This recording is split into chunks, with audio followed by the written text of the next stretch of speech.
दोस्तों, आज हम लोग बिहार बोर्ड के 12th क्लास का हिस्ट्री जो टारगेट द्वारा ऑब्जेक्टिव हिस्ट्री बनाया गया है उसका हिस्ट्री का एमसीक्यू वाला देखते हैं। ठीक है, जो आपके लिए बहुत इम्पोर्टेंट है एग्ज़ाम पॉइंट ऑफ व्यू से। तो चलिए स्टार्ट करते हैं। आज का हम लोगों का पहला क्वेश्चन है कि धौलावीरा किस राज्य में है। धौलावीरा गुजरात। पुरातत्व के अंतर्गत निम्न में से कौन एक नहीं आता है। पुरातत्व के अंतर्गत साहित्य पुरातत्व नहीं है।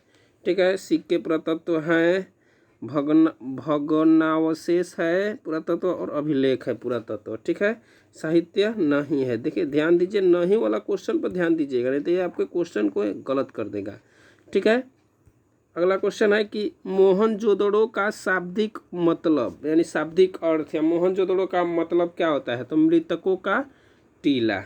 मोहनजोदड़ो का अर्थ मृतकों का टीला। भारतीय पुरातत्व का पिता किसे कहा जाता है। तो अलेक्जेंडर कनिंघम को।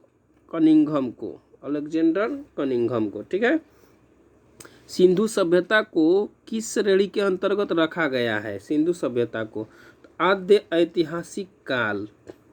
अगला क्वेश्चन है कि राखलदास बनर्जी को मोहनजोदड़ो के अवशेष किस वर्ष मिले। राखलदास बनर्जी को मोहनजोदड़ो का अवशेष तो 1922 ईस्वी को। सिंधु घाटी सभ्यता में विशाल स्नानागार के अवशेष कहाँ से प्राप्त हुए हैं। ठीक है, वीवीआई है, देख रहे हैं ना कितने बार पूछा है। तो विशाल स्नानागार कहाँ से प्राप्त हुए हैं, तो मोहनजोदड़ो से। ठीक है, सिंधु घाटी सभ्यता या हड़प्पा सभ्यता का विशाल स्नानागार कहाँ लिए उपयोग होता था, तो अनाज रखने के लिए। ठीक है, जैसे गोलघर पटना वाला कहाँ लिए उपयोग होता था अंग्रेजों के द्वारा, तो अनाज भंडारण के लिए। हड़प्पा सभ्यता किस युग की सभ्यता है, अभी बताए हैं कांस्य युग की सभ्यता है। हड़प्पा सभ्यता का सबसे बड़ा नगर, हड़प्पा सभ्यता का सबसे बड़ा नगर मोहनजोदड़ो। हड़प्पा सभ्यता का सबसे बड़ा नगर मोहनजोदड़ो। अगला क्वेश्चन है कि सिंधु घाटी निवासियों को किस धातु का ज्ञान नहीं था। तो लोहा का ज्ञान नहीं था उन लोगों को। किसका ज्ञान नहीं था, कालीबंगन स्थित है। कालीबंगन कहाँ स्थित है, राजस्थान में। कालीबंगन कहाँ स्थित है, राजस्थान में। ठीक है, काली चूड़ी उसका होता है। अगला हड़प्पा किस नदी के किनारे स्थित है। हड़प्पा किस नदी के, तो रावी नदी के। लोथल कहाँ है, तो लोथल गुजरात में है। लोथल कहाँ है, गुजरात में। सिंधु घाटी सभ्यता में मिट्टी के बने हल के प्रारूप कहाँ से मिले। मिट्टी के बने हल के प्रारूप बनवाली से।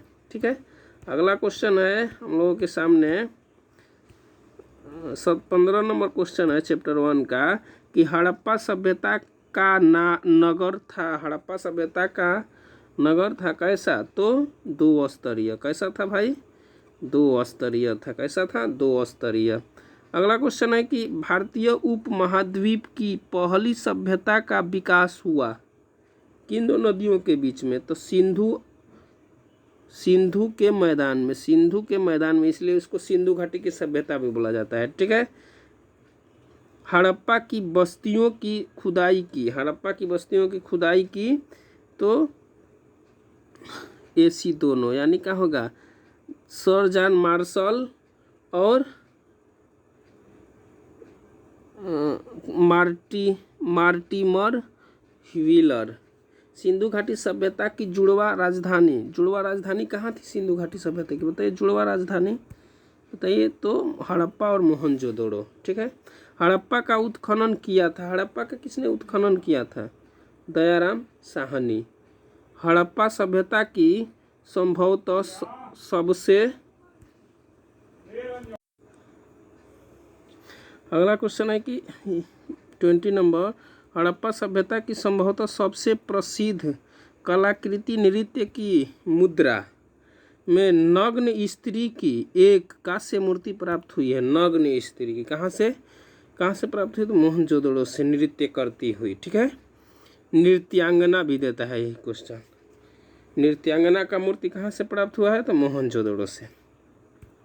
21, निम्न किस स्थल में कारखाने के पाए जाने से मनकों को बनाए जाने की प्रक्रिया स्पष्ट हो जाती है। तो चनहुदड़ों से। हड़प्पा की बस्तियों से 2000 से अधिक मुहरें पाई गई। ये बनी होती है सेल खड़ी की। निम्न में से किस स्थल में खांचेदार खेत के प्रमाण मिले हैं? खांचेदार खेत के प्रमाण कहाँ से मिले हैं? तो कालीबंगन से। ठीक है। अगला है कि हड़प्पा वासियों द्वारा कृत फसलें थी। हड़प्पा वासियों द्वारा गेहूं की, जौ की और तिल की। चावल का साक्ष्य नहीं मिला है। हड़प्पा सभ्यता में पाई गई मुहरें आमतौर पर किस प्रकार की बनी होती है? तो चौकोर। चौकोर मतलब इस तरह का। ठीक है। आयत, वर्ग, चार कोना जिसका हो। हड़प्पा निवासी पूजा करते थे किसका? तो मातृ देवी के। ठीक है। भारत माता की, जैसे हम लोग बोलते हैं ना भारत माता की, उस तरह मातृ देवी के। हड़प्पा सभ्यता में शव साधारण किस दिशा में रखकर दफनाए जाते थे? शव मतलब मरने के बाद शव। ठीक है। तो उत्तर दक्षिण दिशा में। उत्तर दक्षिण दिशा में। हड़प्पा कहाँ पर स्थित है? हड़प्पा कहाँ है? तो पाकिस्तान में। हड़प्पा कहाँ है? पाकिस्तान में। लोथल कहेगा तो गुजरात में। ठीक है। अगला है कि हड़प्पा टीले का उल्लेख सर्वप्रथम 1826 में किसने किया? तो चार्ल्स मैसन। हड़प्पा सभ्यता में प्राप्त अवतल चक्की पर किस पुराविद ने प्रकाश डाला है? तो अर्नेस्ट मैके। अर्नेस्ट मैके। अगला क्वेश्चन है मोहनजोदड़ो किस भाषा का शब्द है? मोहनजोदड़ो किस भाषा का शब्द है? तो सिंधी। पहली बार राय बहादुर दयाराम साहनी ने 1921 में खोज किए थे। कहाँ उत्खनन करवाया था? पहली बार कहाँ उत्खनन हुआ था? हड़प्पा में, इसलिए उसका नाम पड़ा हड़प्पा। निम्नलिखित में से अगला क्वेश्चन है कि निम्नलिखित हिंदू देवताओं में से कौन सैंधव सभ्यता के प्रमुख देवता थे? सैंधव सभ्यता के प्रमुख देवता थे शिव। सिंधु घाटी सभ्यता किसके समकालीन नहीं मानी जाती? किसके समकालीन नहीं मानी जाती? क्रीट की सभ्यता। बनवाली किस राज्य में स्थित है? बनवाली किस राज्य में स्थित है? हरियाणा में। बनवाली किस राज्य में स्थित है? हरियाणा में। अगला क्वेश्चन है कि कालीबंगन किस नदी के किनारे बसा है? कालीबंगन तो घग्घर नदी के किनारे। किस नदी के किनारे है? घग्घर नदी के। कलकत्ता में एशियाटिक सोसाइटी की स्थापना किसने किया? तो विलियम जोन्स। हड़प्पा सभ्यता का प्रशासन था तो नगर पालिका जैसा। हड़प्पा सभ्यता का कैसा प्रशासन था? तो नगर पालिका जैसा। थोड़ा सा और इसको थोड़ा सा क्या कर लेते हैं, जूम कर लेते हैं। ठीक है। इससे आप लोगों को बढ़िया दिखाई देगा। अगला देखते हैं क्वेश्चन कि सिंधु सभ्यता में गोदीबाड़ा कहाँ से मिला है? गोदीबाड़ा लोथल से। मोहनजोदड़ो किस नदी के किनारे स्थित है? मोहनजोदड़ो सिंधु नदी के किनारे स्थित है। हड़प्पा सभ्यता भारत के किस भाग में विकसित हुआ? हड़प्पा सभ्यता तो पश्चिमोत्तर, मतलब इस तरफ भारत है, इससे पश्चिम और उत्तर दोनों तरफ। ठीक है। जिधर पाकिस्तान सब जुड़ा है। हड़प्पा सभ्यता भारत के किस भाग में? तो पश्चिमोत्तर। लोथल किस नदी के किनारे है? लोथल तो भोगवा नदी के किनारे है। हड़प्पा रावी नदी के किनारे। ठीक है।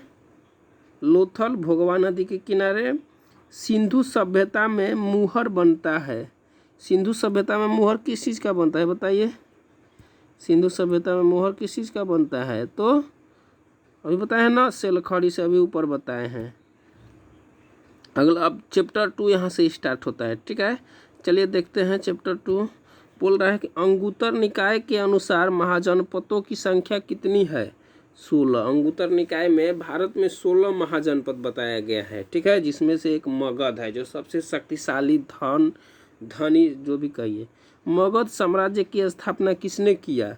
तो बिंबिसार। मगध साम्राज्य की स्थापना किसने किया? तो बिंबिसार ने। ठीक है। चंद्रगुप्त मौर्य का शासनकाल क्या था? चंद्रगुप्त मौर्य का शासनकाल 323 से 298 ईसा पूर्व। ठीक है, जिसका प्रधानमंत्री चाणक्य था। चाणक्य ही क्या लिखा था? अर्थशास्त्र, जो राजनीति पर आधारित था। विक्रमादित्य की उपाधि किस सम्राट ने ग्रहण की? विक्रमादित्य, तो आप लोग सुने होंगे चंद्रगुप्त द्वितीय, चंद्रगुप्त विक्रमादित्य। ठीक है। मुद्रा राक्षस किसकी रचना है? मुद्रा राक्षस किसने लिखा है? तो विशाख दत्त। मुद्रा राक्षस किसने लिखा है? विशाख दत्त। अगला क्वेश्चन देखते हैं। अगला क्वेश्चन है कि मौर्य साम्राज्य का प्रथम शासक कौन था? मौर्य साम्राज्य का प्रथम शासक चंद्रगुप्त मौर्य, जो चाणक्य की सहायता से घनानंद को हराकर वहाँ पे मौर्य साम्राज्य की स्थापना किया। इसलिए पूछता है क्वेश्चन कि मौर्य साम्राज्य का संस्थापक कौन था? तो चंद्रगुप्त मौर्य होगा। मौर्य साम्राज्य का प्रथम शासक कहेगा तो भी चंद्रगुप्त मौर्य होगा। वेदों की संख्या कितनी है? वेद 4 होता है, ऋग्वेद, यजुर्वेद, सामवेद, अथर्ववेद। ठीक है। किस भारतीय शासक को नेपोलियन की संज्ञा दी गई है? नेपोलियन किसको कहा? समुद्रगुप्त को भारत का नेपोलियन कहा जाता है। अगला क्वेश्चन है कि 16 महाजनपदों में सबसे शक्तिशाली महाजनपद, अभी ऊपर बताए हैं, मगध महाजनपद। ठीक है। किस शिलालेख में अशोक के कलिंग विजय का उल्लेख है? तो बताइए किस शिलालेख में? तो 13वां शिलालेख में। किस शिलालेख में? 13वां शिलालेख में। अगला क्वेश्चन है कि कनिष्क की राज्यरोहण तिथि, मतलब राज्यरोहण तिथि, कनिष्क कब गद्दी पर बैठा था? मतलब 98 ईस्वी में। धर्म महाजनपदों को किसने नियुक्त किया? अशोक। अशोक किस वंश का शासक था? अशोक मौर्य वंश का शासक था। सम्राट अशोक इसी को कहा जाता है। ठीक है। अगला क्वेश्चन, भारतीय इतिहास का वह कौन सा काल स्वर्ण काल के नाम से जाना जाता है? तो गुप्त काल को स्वर्ण काल के नाम से जाना जाता है। प्रयाग प्रशस्ति की रचना किसने की? प्रयाग प्रशस्ति की रचना हरिशेठ। प्रयाग प्रशस्ति की रचना हरिशेठ। मौर्यकालीन टकसाल का प्रधान कौन था? मौर्यकालीन टकसाल का प्रधान लक्ष्मणाध्यक्ष। लक्षणाध्यक्ष। राजतरंगड़ी के लेखक कलहड़। अर्थशास्त्र और इंडिका से किस राजवंश के विषय में जानकारी मिलती है? अर्थशास्त्र और इंडिका। अर्थशास्त्र के लेखक चाणक्य, इंडिका का लेखक मेगास्थनीज। ठीक है। इसमें मौर्य वंश की जानकारी मिलता है। अगला है कि अर्थशास्त्र की रचना कब हुई? अर्थशास्त्र की रचना कब हुई? तो 4वीं शताब्दी ईसा पूर्व में। 4वीं शताब्दी ईसा पूर्व में। पतंजलि के महाभाष्य को हमें जानकारी मिलती है तो प्राक मौर्य काल की। अर्थशास्त्र के लेखक कौन थे? अर्थशास्त्र के अभी बताए हैं, कौटिल्य, चाणक्य, विष्णुगुप्त। 3 नाम है इसका, कौटिल्य, चाणक्य और विष्णुगुप्त। विष्णुगुप्त। ठीक है। इसका 3 नाम था। किसका? चाणक्य का। अगला क्वेश्चन है कि बिंबिसार का संबंध किस वंश से है? बिंबिसार का संबंध हर्यक वंश से है। अगला है कि वज्जी को सामाजिक ग्रंथों में कहा गया है। वज्जी को सामाजिक ग्रंथों में क्या कहा गया है? गौड़ संघ। वज्जी को क्या कहा गया है? गौड़ संघ। अगला क्वेश्चन है जनपद का शाब्दिक अर्थ बताइए। जनपद का शाब्दिक अर्थ क्या है? जनपद का, तो इनमें से कोई नहीं, यानी जनपद का मतलब होता है जिला, जिसको आज बोलते हैं। यूपी में जिला को आज भी जनपद बोला जाता है। ठीक है। तो इसमें कोई नहीं है वैसा बात। ठीक है। जनपद का मतलब याद करेंगे जिला, डिस्ट्रिक्ट। ठीक है। अगला क्वेश्चन कि पंच चिन्ह वाले सिक्के बने होते थे किस चीज़ का? तो बी एंड सी दोनों, यानी चांदी के भी और तांबे के भी। अशोक द्वारा प्रचलित बौद्ध धर्म अशोक द्वारा प्रचारित बौद्ध धर्म कहाँ प्रचलित नहीं हुआ? कहाँ प्रचार किए थे लेकिन वहाँ पे प्रचलित नहीं हुआ? बताइए। तो ब्रिटेन में। कहाँ पे? ब्रिटेन में। अशोक श्रीलंका में अपने बेटी को, बेटा का नाम महेंद्र, बेटी का नाम संघमित्रा, दोनों को श्रीलंका में बौद्ध धर्म के प्रचार के लिए भेजा था। अगला क्वेश्चन है कि पाटलिपुत्र नगर की स्थापना की गई थी किसके द्वारा? तो उदयन के द्वारा। प्रसिद्ध ग्रंथ इंडिका, इंडिका की रचना अभी बताए हैं मेगास्थनीज, इंडिका की रचना मेगास्थनीज। अगला क्वेश्चन है कि प्राचीन भारत में धम्म की शुरुआत किस शासक ने की थी? धम्म की शुरुआत अशोक। महावीर ने पार्श्वनाथ का सिद्धांतों में नया सिद्धांत क्या जोड़ा?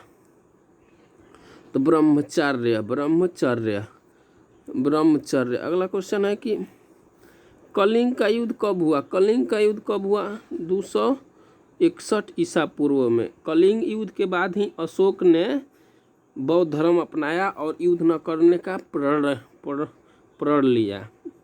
फूट डालो, फूट डालकर विजय प्राप्त करने का कार्य सर्वप्रथम किस राजा ने किया? तो अजातशत्रु। जीवक वैद्य किस वंश के काल से था?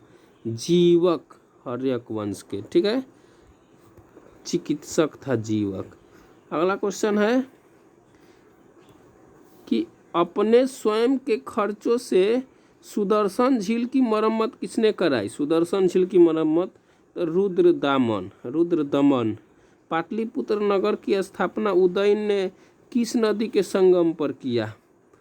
तो गंगा, सोन और पुनपुन। इधर से इस तरह गंगा जाई है, इधर से सोन आई और इधर से पुनपुन। इसी के संगम पे, इधर से नहीं, इधर से इसी के संगम पे पाटलिपुत्र की स्थापना किया, क्योंकि ये सब तरह से सुरक्षित था। ठीक है। अगला क्वेश्चन है कि समस्त भारत ही नहीं, एशिया एवं यूरोप में सर्वप्रथम हुडों को प्रशस्त करने का श्रेय किस शासक को जाता है? तो स्कंदगुप्त को। यूरोप का समुद्रगुप्त कौन था? यूरोप का समुद्रगुप्त नेपोलियन। यूरोप का समुद्रगुप्त नेपोलियन। भारत का समुद्रगुप्त अभी बताए हैं ऊपर, बताइए तो कमेंट करिए। तो भारत का समुद्रगुप्त। चलिए अगला क्वेश्चन देखते हैं कि किसके अभिलेख में भूमि दान का उल्लेख मिलता है? भूमि दान, ठीक है, प्रभावती गुप्ता। भूमि अनुदान से संबंधित प्रथम अभिलेख प्रमाण किसका है? भूमि अनुदान से संबंधित बताइए। हाँ बताइए। तो सातवाहन काल का 510 ईस्वी में सती प्रथा के साक्ष्य वाला प्रथम अभिलेख कहाँ मिला? तो एरड़ अभिलेख से। ठीक है। अगला है कि अशोक ने महेंद्र और संघमित्रा को बौद्ध धर्म के प्रचार के लिए कहाँ भेजा? अभी ऊपर बताए हैं श्रीलंका। अपने लड़का और लड़की को श्रीलंका में बौद्ध धर्म के प्रचार प्रसार के लिए भेज दिया। सम्राट अशोक, सोचिए, राजा था फिर भी बौद्ध धर्म का प्रचार किया। किस विद्वान ने मात्र अभिलेखों के आधार पर अशोक का इतिहास लिखने का साध्य प्राप्त किया, प्रयास किया? तो देवदत्त रामकृष्ण भंडारक। मौर्य कला का निम्न में से कौन सर्वाधिक महत्वपूर्ण नमूना है? मौर्य कला का स्तंभ, मौर्य कला, मौर्य काल, कला नहीं काल होगा। ठीक है। गुप्तों के काल में कौन चीनी यात्री भारत आया? गुप्तों के काल में कौन चीनी यात्री था जो भारत आया? चीनी यात्री समझ रहे हैं ना, चीनी यात्री ह्वेनसांग भी भारत आया, फाहियान भी, लेकिन यहाँ पे पूछ रहा है गुप्त काल के समय में, तो वो कौन था? फाहियान था। ठीक है। चंद्रगुप्त के समय आया था चंद्रगुप्त। अगला है कि चंद्रगुप्त मौर्य नहीं, चंद्रगुप्त प्रथम होगा। ठीक है। मेगास्थनीज भारत में किसके दरबार में आया था? मेगास्थनीज चंद्रगुप्त मौर्य के। मेगास्थनीज कहेगा तो चंद्रगुप्त मौर्य के। समुद्रगुप्त की जानकारी होती है तो प्रयाग प्रशस्ति अभिलेख है। अगला है कि नवरत्न किस शासक के दरबार में रहते थे? नवरत्न, 9 गो रत्न किस शासक के दरबार में रहते थे? चंद्रगुप्त विक्रमादित्य के दरबार में रहते थे। अगला है कि अभिज्ञान शाकुंतलम की रचनाकार कौन है? अभिज्ञान शाकुंतलम के रचनाकार कालिदास। ठीक है। प्राचीन भारत में अभिलेख की शुरुआत किस शासक ने की? तो अशोक। किस शासक को प्रियदर्शी कहा गया? अशोक। मेगास्थनीज ने अपने यात्रा वृत्तांत को भारत के समाज को कितने वर्गों में विभक्त किया?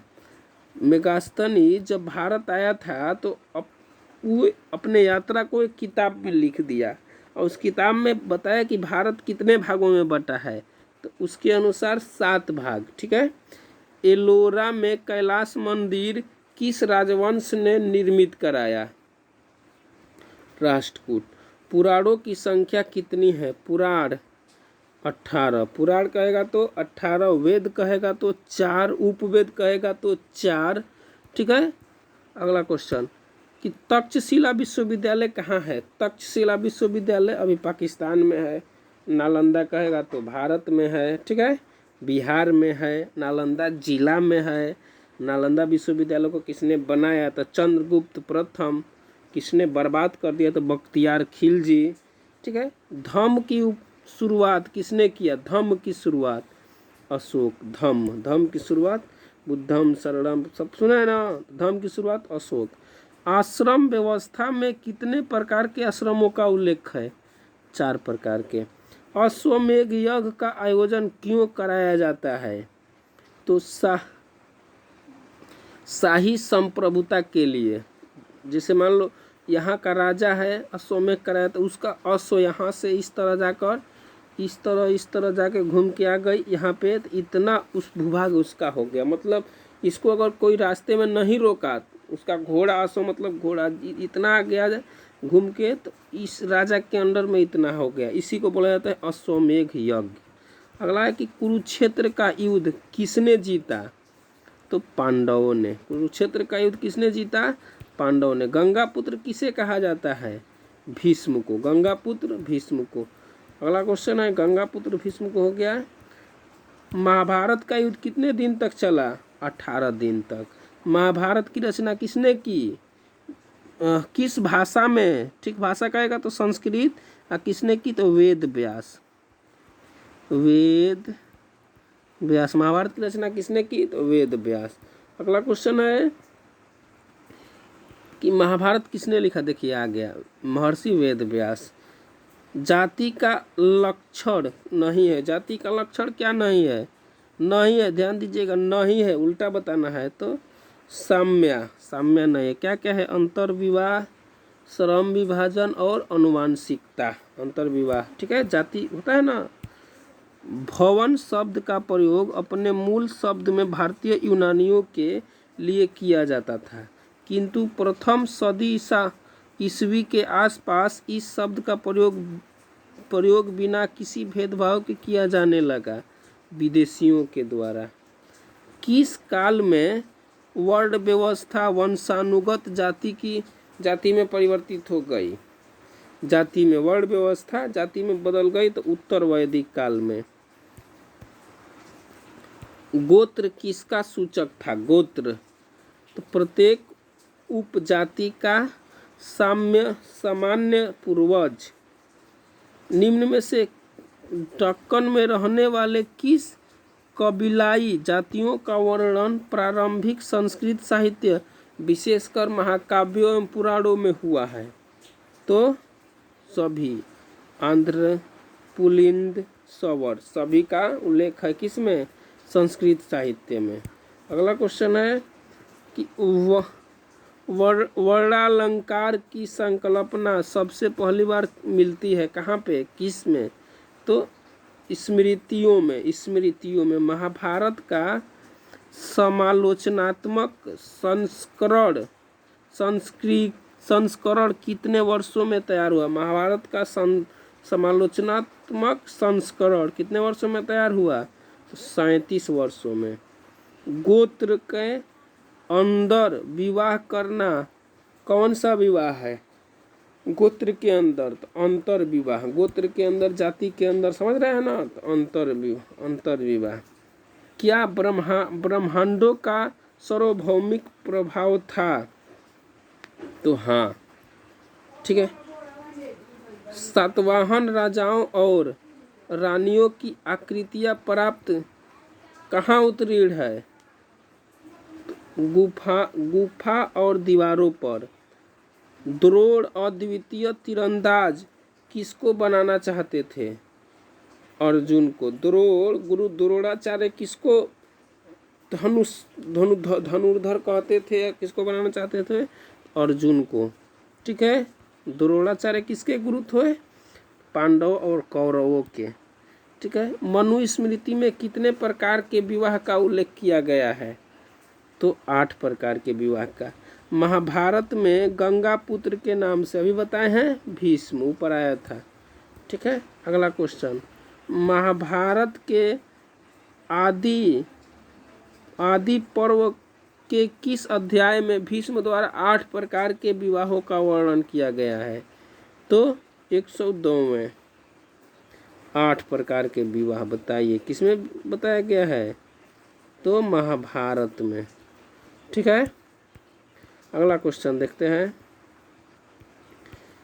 अगला क्वेश्चन है हम लोगों के सामने, अंबालिका किसकी पत्नियां थी? अंबा और अंबालिका तो विचित्र वीर्य की महर्षि वेद व्यास द्वारा उत्पन्न संतान थे। तो पांडु, धृतराष्ट्र और विदुर। पांडु के 5 लड़के थे जिसको पांडव कहा गया। धृतराष्ट्र का तो जानते ही हैं आप लोग। अगला है कि घटोत्कच किसका पुत्र था? घटोत्कच किसका पुत्र था बताइए? तो भीष्म का पुत्र था। भीष्म ने डिडिम्बा के साथ कौन सा विवाह संपन्न किया? भीष्म ने डिडिम्बा के साथ कौन सा विवाह संपन्न किया?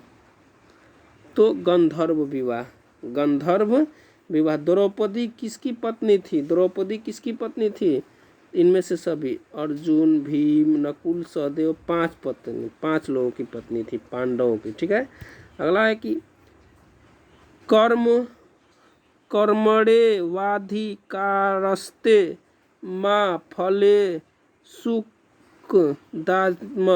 भगवत गीता के किस अध्याय में वर्णित है? मतलब कर्म ही आपको फल प्रदान करेगा, जैसा कर्म करेंगे वैसा फल मिलेगा, इसका अर्थ यही है।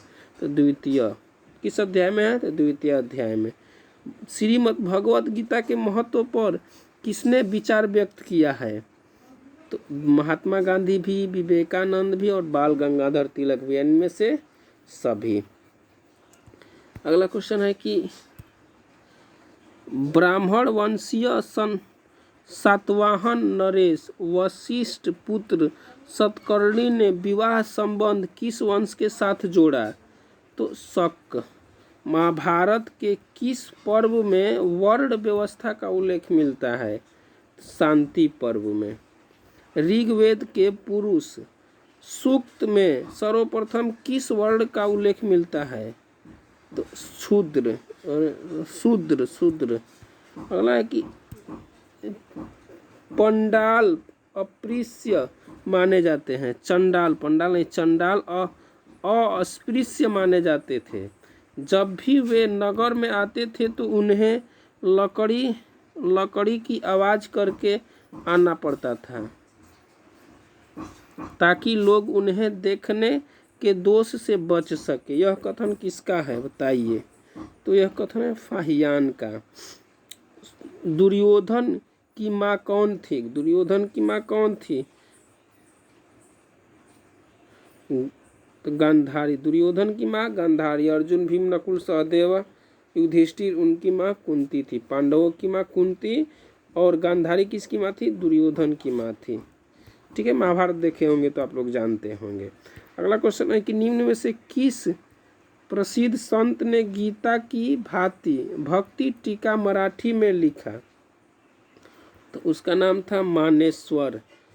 चलिए अगला चैप्टर 4 चैप्टर स्टार्ट होता है। महावीर स्वामी का जन्म कब हुआ? 540 ईसा पूर्व में।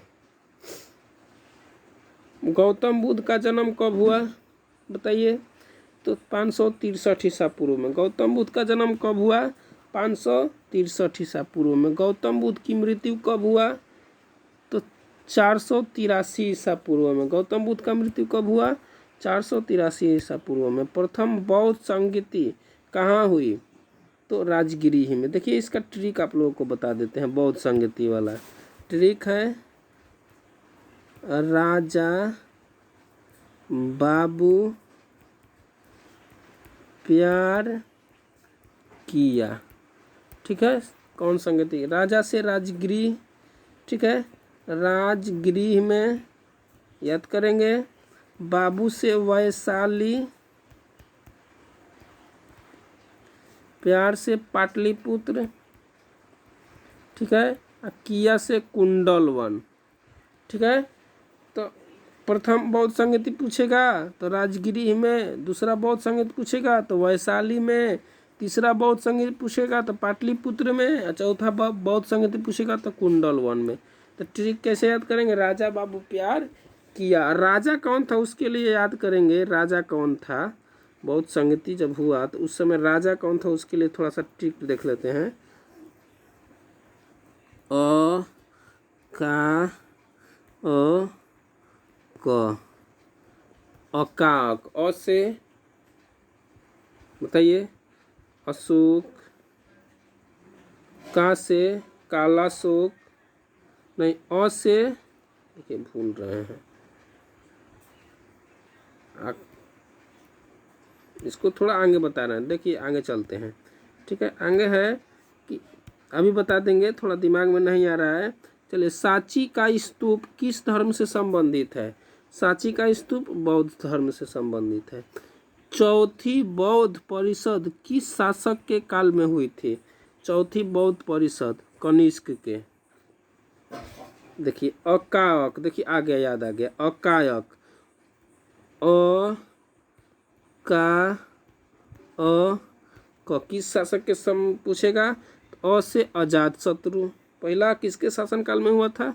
अजात शत्रु। दूसरा कहेगा तो कालाशोक, ठीक है। दूसरा कहेगा तो कालाशोक, तीसरा कहेगा तो अशोक, और चौथा कहेगा तो कनिष्क, चौथा कहेगा तो कनिष्क। देखिए यहाँ पे दे रहा है ना, इसी ऑप्शन से थोड़ा याद करेंगे। पहला किसके समय में हुआ था? अजात शत्रु, पहला इसके समय में हुआ था। दूसरा का, यानी दूसरा इसके समय में बौद्ध संगति हुआ था। तीसरा इसके समय में, और चौथा बौद्ध संगति कनिष्क के समय में, ठीक है। अकाक। अगला क्वेश्चन है कि स्तूप का संबंध किस धर्म से है? स्तूप का संबंध किस धर्म से है? तो बौद्ध धर्म से। त्रिपिटक का संबंध, त्रिपिटक का संबंध बौद्ध धर्म से। महात्मा बुद्ध को ज्ञान की प्राप्ति कहाँ हुआ? महात्मा बुद्ध को ज्ञान की प्राप्ति बोध गया, बिहार में, ठीक है। महात्मा बुद्ध को ज्ञान की प्राप्ति कहाँ हुआ? बोध गया, बिहार में। किस नदी के किनारे? फल्गु नदी के किनारे, जो उस समय निरंजना नदी उसका नाम था। श्वेतांबर और दिगंबर का संबंध किस धर्म से है? तो जैन धर्म से। हीनयान और महायान संप्रदाय किस धर्म से संबंधित है? तो बौद्ध धर्म से संबंधित है। अगला है कि तलवंडी में किस प्रसिद्ध संत का जन्म हुआ? तलवंडी में तो गुरु नानक का। बौद्ध धर्म त्रिपिटक की रचना हुई, बताइए। तो महात्मा बुद्ध के निर्वाण प्राप्त करने के बाद। अगला क्वेश्चन है कि सूत विभग खंडका परिवार ये 3 भाग थे, किसके? तो विनय पिटक के। निम्न में से किस वेद में 10 मंडल, 1028 सूक्त और 10,540 ऋचाएँ हैं?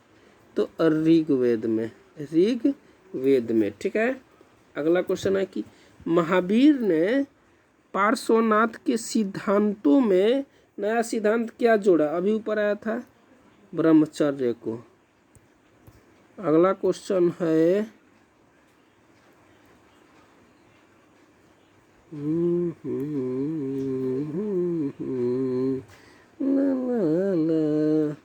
अगला है कि आत्मा का पुनर्जन्म मुख्य विषय है, तो कौस्तिकी उपनिषद का। भगवान बुद्ध के अष्टांगिक मार्ग में कौन सा सिद्धांत नहीं था? अष्टांगिक मार्ग में कौन सा सिद्धांत नहीं था? सम्यक चरित्र। प्रारंभिक बौद्ध धार्मिक ग्रंथ किस भाषा में लिखे गए? तो पाली भाषा में। बौद्ध बुद्ध के उपदेशों का संकलन है। बुद्ध के उपदेशों का संकलन सूत पिटक। निम्न में से विद्वानों में से कौन सा सर्वप्रथम भारत आया था? तो फाहियान सबसे पहले भारत आया था। फाहियान। बुद्ध का सारनाथ में दिया गया प्रथम प्रवचन क्या कहलाता है? तो धर्मचक्र परिवर्तन। धर्मचक्र परिवर्तन क्या कहलाता है? धर्मचक्र परिवर्तन। अगला क्वेश्चन है कि महात्मा बुद्ध को महानिर्वाण प्राप्त हुआ। महानिर्वाण प्राप्त हुआ उनको कहाँ पे? तो कुशीनगर में। मतलब महानिर्वाण का मतलब मृत्यु। ठीक है, कुशीनगर जो उत्तर प्रदेश में है। बौद्ध साहित्य मुख्य रूप से लिखा गया किस भाषा में? तो पाली भाषा में। बौद्ध मत जनमत का उदय हुआ 6ठी शताब्दी ईसा पूर्व में। बोला है कि निम्न में से कौन सा ग्रंथ अलौकिक जनपदों के मौजूद होने का उल्लेख करता है? अलौकिक तो अभिधम पिटक। बौद्ध धर्म में बुद्ध के समय कितने जनपदों के मौजूद होने का उल्लेख है? तो 6 ठो। कितना जनपद? 6 ठो। अगला क्वेश्चन है कि बौद्ध साहित्य में 6 महानगरों का संदर्भ आता है, इनमें से कौन इसमें शामिल नहीं था? तो काशी और श्रावस्ती। ऋग्वैदिक कालीन लोग किसकी पूजा करते थे? तो प्रकृति के। उत्तर वैदिक काल में के अंत तक किसकी मृत पूजा होने लगा? तो ब्रह्मा विष्णु और महेश। उत्तर वैदिक काल के अंत तक ब्रह्मा विष्णु और महेश। बुद्ध चरित्र की रचना किसने की? बुद्ध चरित्र की रचना अश्वघोष। सांची मध्य प्रदेश के किस जिला में स्थित है? तो रायसेन में। कहाँ पे है? रायसेन में। निम्न में से गौतम बुद्ध के शिष्य थे कौन? गौतम बुद्ध के शिष्य थे सभी, यानी सभी है। आनंद एवं उपाली, कश्यप और क्या दिया है? सारिपुत्र और गौत्रलायन। कुंडलवन यानी कश्मीर में, ठीक है, में चतुर्थ बौद्ध संगीति किस शासक के काल में हुआ था? अभी बताए हैं, ट्रिक से याद करवाए हैं। कनिष्क के शासन काल में। चौथी कहेगा तो कनिष्क, प्रथम कहेगा तो अजातशत्रु, दूसरा कहेगा तो कालाशोक, तीसरा अशोक और चौथा कनिष्क। ठीक है। संलेखन द्वारा मृत्यु का विधान किस धर्म में है? संलेखन द्वारा मृत्यु का विधान किस धर्म में है? मतलब मृत्यु फिक्स है जैन धर्म में संलेखन।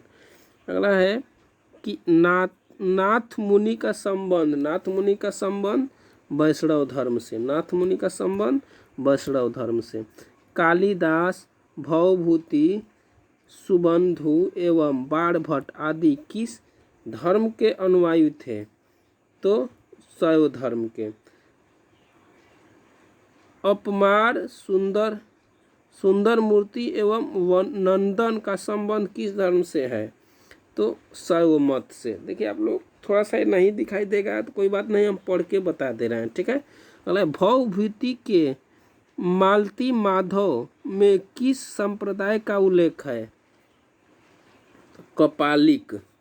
किसका है? तो कपालिक। अगला है कि बाणभट्ट ने कादम्बरी ग्रंथ में किस संप्रदाय का उल्लेख किया? तो पाशुपत का। किसका उल्लेख किया? पाशुपत का। अगला क्वेश्चन है कि वीर शैव आंदोलन के जनक कौन थे? वीर शैव आंदोलन के जनक बासबन्ना। बौद्ध परंपरा में अशोक ने कितने स्तूप बनवाए? तो 84,000। कितने स्तूप बनवाए? तो 84,000। हीनयानी पुस्तक किस भाषा में है? पाली भाषा में। हीनयानी पुस्तक किस भाषा में है? तो पाली भाषा में। महावीर का जन्म हुआ था, महावीर का जन्म हुआ था कुंडलवन में। कहाँ हुआ था? कुंडलवन में। बुद्ध के बचपन का नाम, बुद्ध के बचपन का नाम सिद्धार्थ। बुद्ध के बचपन का नाम सिद्धार्थ। द्वितीय बौद्ध संगीति का आयोजन कहाँ हुआ? तो पाटलिपुत्र में। द्वितीय बौद्ध संगीति का आयोजन पाटलिपुत्र में। महात्मा बुद्ध का जन्म स्थान कहाँ है? महात्मा बुद्ध का जन्म स्थान कपिलवस्तु, जो नेपाल में है। ठीक है। अगला है कि महावीर स्वामी की पुत्री अयोडोज्या प्रियदर्शना का विवाह किससे हुआ? तो जमाली से। महावीर स्वामी की जो पुत्री का विवाह किससे हुआ? जमाली से। उनके दामाद का नाम था जमाली। जैन धर्म के 24वें तीर्थंकर कौन थे? तो महावीर स्वामी। अगला क्वेश्चन, अगला चैप्टर अगले वीडियो में देखेंगे। ठीक है दोस्तों, thank you for watching this video. Take care, bye bye.